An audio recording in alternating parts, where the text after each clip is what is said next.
से बोला है कि नारायण जहाँ कही से मिछन कहाँ सत्य कहाँ सत्य सुंदर ये भीतर बोले सत्या राज्य भीतर कि भलिया हो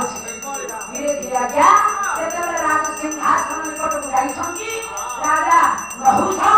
बसिछंती आज सिंहासन ऊपर एतटा माने जाई आज पहुंचिले ए अतिथि मानकु देखि बाई अजर देखि सेवत माने कोन सहज हे देखि रूप परिवर्तन करि जाइछंती किंतु समस्त देवगण मानकु देखि बाबा अतिथि सत्कार करुछंती ये प्रभु सदा